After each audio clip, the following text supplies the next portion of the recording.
วัสดีครับ สวัสดีค่ะ Welcome to NBT World The Fireside. I'm Benjamin Ruchopakan. And I'm Warisa Niranat Gomon. Every week we have a fireside chat exploring what's going on in Thailand, diving deep into our latest obsessions. So this week we're going to talk about some very interesting developments within the emergency medical system within Bangkok. So Bangkok's chronic traffic congestion has really been a challenge for emergency medical services.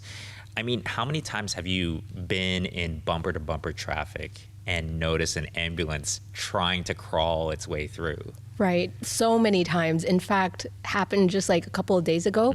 But I will say though that, Thai people have a lot of, how to call it, like empathy towards the people inside the ambulances. I find like nowadays there's a lot of people who try to open up the way, but still it is traffic. I agree. I do think it's gotten better. I think there's better awareness of how important it is to make way and to give them the right of way, and to, sometimes I can see like 4 lanes become 5 somehow. We're all squishing, trying to make our way, trying to give a path for the ambulance to get through, but still it's pretty hard. I think it's, there's some physical limitations that you just can't overcome, especially in a city like Bangkok where traffic can be pretty bad sometimes. Not all the time necessarily, but sometimes it's just, there's no getting around it, So to address this, the Bangkok Metropolitan Administration, or BMA, has introduced Motorlances units. Now this is motorcycle-based emergency responders designed to reach patients faster than traditional ambulances. That's pretty cool. And Motorlances are typically built on high-powered motorcycles adapted for emergency use. Now, units are painted in high visibility fluorescent yellow and fitted with reflective markings, sirens, flashing emergency lights. And this configuration improves visibility in dense traffic and allows riders to navigate very quickly through congested roads and narrow urban spaces. I like how they use, like bright colors, because sometimes at night you can't really see as well. So it's good that they're making all the reflective markings. I agree. And especially if it's a motorcycle, you would need more reflectiveness, I think, because, they can often appear in blind spots as well. So yeah, definitely, if you see a big white van, there's no problem, right? But if it's a motorcycle unit, definitely more high visibility materials, reflective materials, fluorescent materials, all that good stuff. So each unit is operated by EMTs, and that's emergency medical technicians with additional training. So they're real experts in their field. They have to be trained in high performance motorcycle handling, rapid response navigation in urban environments. They have to know how to navigate specifically in Bangkok, and solo and small team emergency care. They might not have the full complement of units that you would send within an ambulance team, for example. So yeah, I think that's a very interesting sort of twist, that you can't just be an EMT, you also have to be an expert driver. That's exactly what I was thinking as well. And these units are coordinated through the Bangkok Emergency Medical Center, or Erawan Center. They're deployed across multiple zones in Bangkok with coverage anchored by 11 hospitals. And some of these include Washira Hospital, Taksin Hospital, Rashawiti Hospital, and Pumipon Adunyadet Hospital. And the approach reflects a broader shift in urban emergency response strategy, from relying solely on ambulance transport to prioritizing rapid intervention at the scene. Yeah, it's very good to know that those aren't the only hospitals. There's actually 11 zones of hospitals, and that are serviced by these emergency teams, and these teams are growing. We're seeing more and more implementation of them because their performance is so much better. And I want to talk about the critical way in which they are better, you know, it's how much faster they can reach the patient. So in emergency medicine, the response time is directly linked to the survival of the patient. This is especially true in the case of cardiac arrest or heart attacks, where every minute without intervention significantly reduces the chance of survival. And that's why everybody, you know, as part of first aid, they teach you how to do CPR. right? Because those first few minutes are so crucial. So early cardiopulmonary resuscitation, or CPR, and rapid access to automated external defibrillators, or AEDs, are critical in the first few minutes. Now, Bangkok's emergency response strategy is built around what they're calling the critical 8 minutes, which is a golden window in which first responders aim to reach the patients and begin their life-saving treatment, their life-saving interventions. Beyond this period, the risk of severe complications or death increases sharply.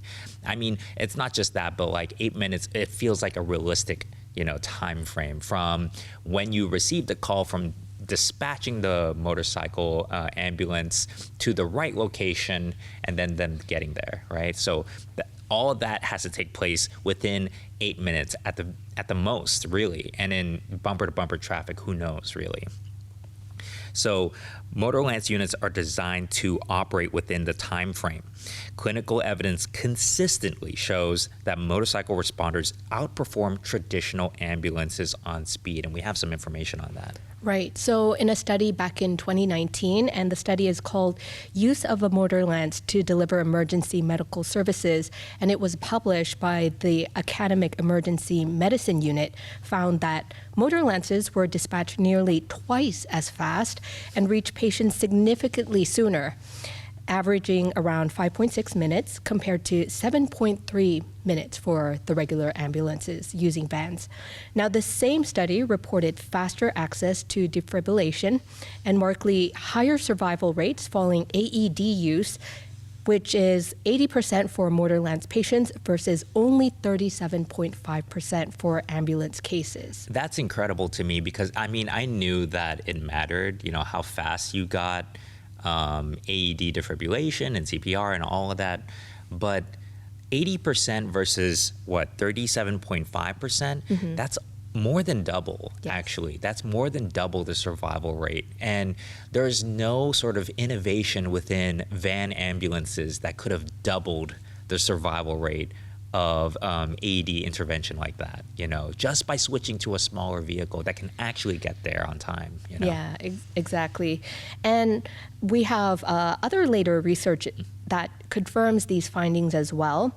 So in a 2021 paper called Motorcycle Ambulance Policy to Promote Health and Sustainable Development in Large Cities, published in the Pre-Hospital and Disaster Medicine Journal, recorded response times of 6.1 minutes for motorcycles compared to 9.1 minutes for ambulances in urban conditions. That's still like 3 minutes difference. That's really crucial. And, I couldn't help but notice that they actually performed a little bit better like a couple years ago, like 2019 was like a little bit sharper. But I think that it's good to have this wealth of data to support programs like this because you have to know on what basis are you directing funding for programs like this? On what basis are you drafting policy at the city level, and it could be something that's like nationwide as well, right? So we also have more recent information from a 2025 study of the Khon International Marathon, where they were deployed as well. So this one was called Optimizing Clinical Risk Management Through Motorcycle Emergency Response. Now, that was published in the Risk Management and Healthcare Policy Journal. Now, this study found that over 90% of patients that were treated by Motorlance units were stabilized on site, avoiding the hospital transport altogether. So the ability of them to rapidly get to the point in the marathon route and to stabilize them, maybe they had heat stroke, maybe they just passed out or whatever, 90% of them did not have to go to the hospital at all. So that also, it reduces the associated cost of emergency medical intervention. The longer you wait, the more likely you're going to need to go to the hospital at all. So it reduces the burden on the public health system as well. So I thought that was very interesting to know. Right. However, that being said, the Motorlance isn't universally faster, though. Now, according to a 2023 EMS brief, which is the use of Motorlances in emergency medical services in rural and urban contexts, published by the National Institute for Emergency Medicine, there are specific situations where the Motorlance outshines traditional van ambulances. Now, they tend to do better during peak traffic periods from 6 to 9 a.m. and then 3 to 6 p.m. They're also more efficient within a 10-kilometer radius of the patient. That's very important to note because beyond a 10-kilometer radius, I mean, the distance tends to, resolve equally. The response time tends to be on par with each other if they're super far away. And I think some of this might be having to do with non-urban contexts, like everything in downtown Bangkok is 10 kilometers away from each other, really. So it's really important to dispatch a Motorlance that's as close as possible. We already know that for response time, but if they're equal distance from an ambulance, like a regular traditional van ambulance, then the response time is pretty close. Mm-hmm. So rather than replacing ambulances, they act as a first response layer. You should use them in complement to each other so that you can stabilize the patient faster, and if they need to go to the hospital, they are supported faster in order to get there, right? So they arrive ahead of larger vehicles to stabilize the patients on site. This includes administering CPR, delivering defibrillation like we talked about, and assessing the patient's condition before transport. They can make sure they can assess the nature of what's going on with the patient in an EMT capacity. They're not full doctors necessarily. So this model really effectively creates a buffer. Early intervention by the Motorlances teams can help sustain a patient's condition, extending the window for a fully equipped ambulance to arrive and transport them to hospital care. Because if the ambulance doesn't get there on time, we could lose the patient entirely, right? Mm-hmm. And so the ability to be able to stabilize the patient, maybe it's a knife wound, a gunshot wound. It could be any one of these things. It doesn't always have to be like cardiac arrest, right? We don't know the nature of the emergency. And if a Motorlance can get there first, and stop the bleeding, extend the window of time that a full ambulance can get there, then it is a good support measure, not necessarily to use all on its own. I don't think I would ever recommend that, to just like replace all of the traditional ambulances with Motorlances. Right, because, the equipment might not all be there. Obvious. Yeah. And, the reason motorcycles perform so much better than the traditional vans are pretty obvious. But in a city structured like Bangkok, especially, we have things called sois, which are little alleyways that can, cut through densely packed residential areas. And for years, this has made full-size ambulances impractical. In these environments, access, not just speed, is the primary constraint. So large emergency vehicles may be forced to stop at the entrance of a community, leaving responders to continue on foot, delaying treatment even further. And this is a very unique problem to Thailand, I guess. I mean, it could be, you could go to any Southeast Asian city, I think, maybe except for Singapore. Singapore is pretty well managed. Yes. But I think if you go to any densely populated city and have problems like this, like there are certain districts of Bangkok that might be worse than others in terms of how densely packed they are. Maybe Klong Toei would be one. Maybe some of the historical districts that, at the time that they were developed, they didn't have the same zoning requirements. They didn't have the same offset requirements that you can't build so close to the property line, things like that. So definitely some districts are worse than others, depending on when they were developed in the first place, right? So Motorlance units are designed to overcome this limitation. Weighing significantly less than conventional ambulances and built on motorcycle platforms, these guys can navigate tight corridors, uneven surfaces, and informal road networks, dirt roads, that are inaccessible to larger vehicles. Their mobility also enables lane splitting, and this is probably the most key part of the Motorlance advantage, is the fact that in bumper-to-bumper traffic, motorcycles, they can just go right between you guys. And, personally, as a car driver, I hate that. I hate when a motorcycle lane splits. I know it's fine. I know it's probably legal and all that, but every single time I'm like caught off guard whenever I see a motorcycle lane split. But in this case, I think I can make an exception. I think when life and death is at stake, I can make an exception. So they can get through these smaller streets and reduce bottlenecks on major roads and traffic stops. In practice, this makes the Motorlance really effective in high-density residential zones, informal settlements, older communities like we talked about, and areas that have really limited road access. Right. And obviously, by addressing both congestion and physical access constraints, the Motorlance expands the operational reach of Bangkok emergency medical system, extending coverage into parts of the city that were previously difficult to serve effectively. That's right. But what's interesting is that the Motorlance is not that new. It's very interesting, actually. But motorcycle-based emergency response is not unique to Bangkok, or it's not that recent even, but the city is among those rapidly expanding the use of it in modern urban requirements, constraints.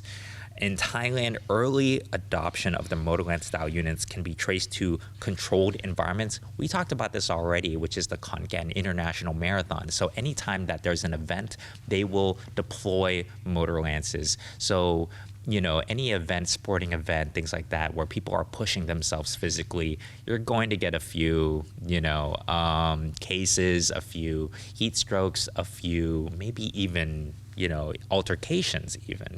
That's why you deploy police to major events, concerts, things like that. So it makes sense to have Motorlances at these events, especially a marathon. If you're going to do a marathon, that's a long route that you have to cover. That's a long distance you have to cover.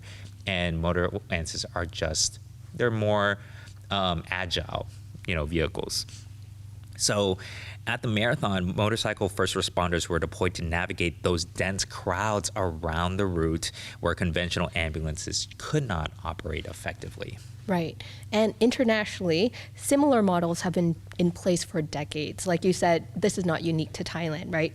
So, for example, the London Ambulance Service introduced its motorcycle response unit in 1991, so many, many years ago, as a pilot project to deal with congestion in central London.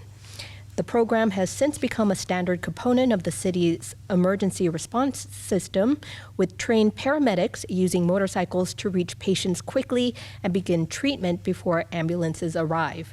Now, these units have been deployed in major incidents, including the Westminster terror attack in 2017, highlighting their role as rapid first responders in high-density environments.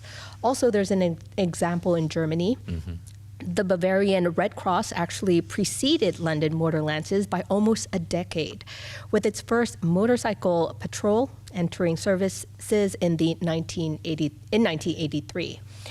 Now, 100 motorbike paramedics are dispatched across Bavaria, covering about 300,000 kilometers and 11,000 calls a year. So a lot of people are actually using the service. Exactly. And really, the concept itself dates back even further. So we can trace motorcycle ambulance use all the way back to World War I. They're often equipped with sidecars, of course, to transport the injured soldiers across really difficult terrain.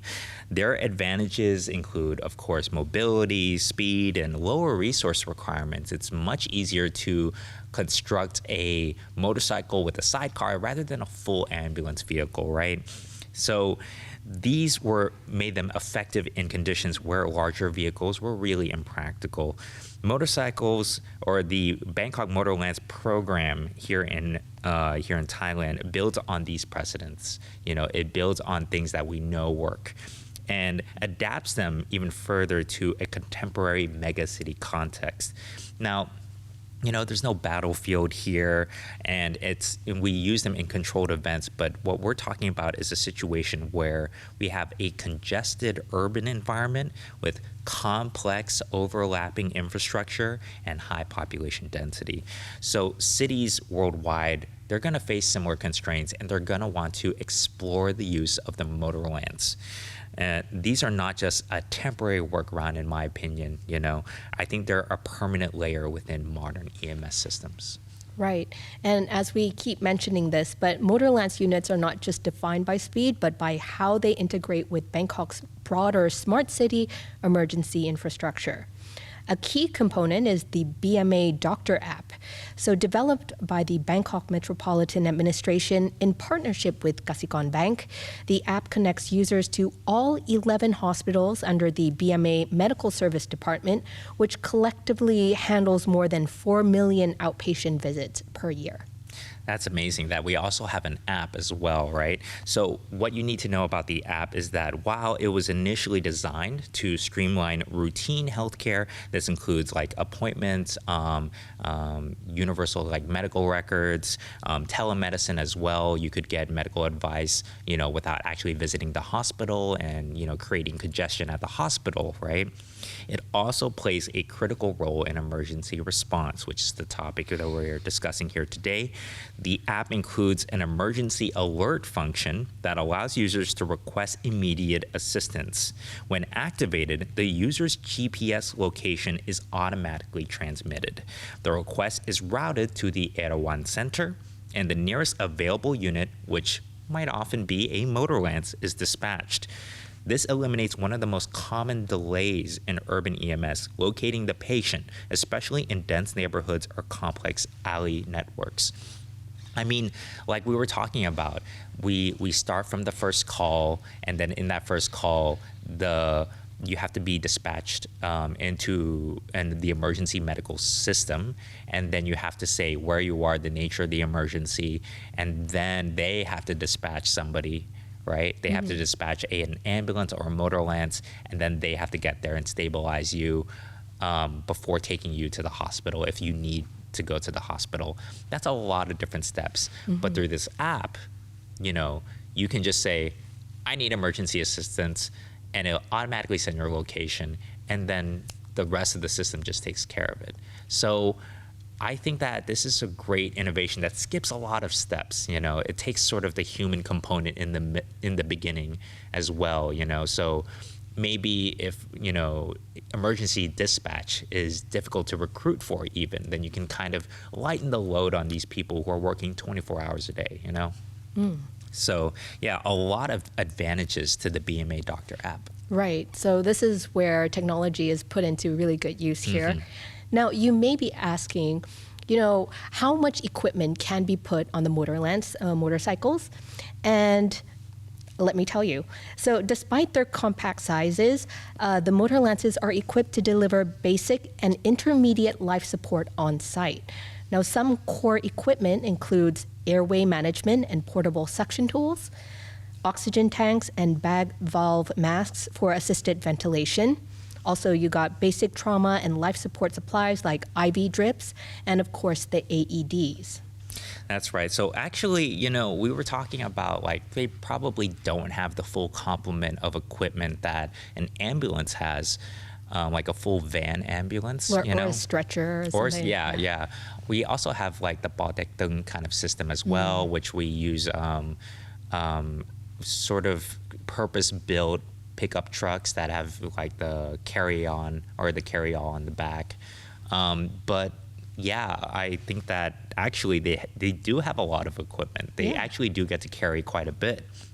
So in addition, many of the units are also equipped with body cams and communication equipment. I really like this aspect of it because it supports real-time coordination with medical teams. And this allows hospital-based doctors to guide the paramedics during treatment. So even giving them doctor-level, knowledge and expertise at the scene of, I don't want to say the scene of the crime, the scene of the emergency, right? So the combination of mobility, equipment, connectivity makes Motorlances really effective at delivering life-saving interventions during those first crucial minutes.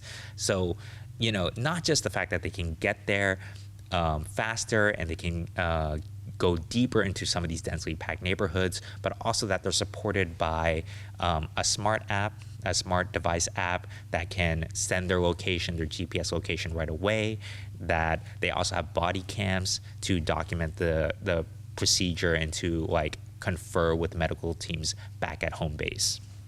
This is such an elaborate system that I wish other industries could also take note and maybe use some aspect of it. For example, like, the insurance, like when you get into a car accident, if they had body cams and like by the time that they reach the scene, sometimes there's like quarreling going on. You can like immediately pinpoint, some of the what was ongoing. And yeah, I agree, actually. Now that you say that, I think all police should have body cams on them, frankly.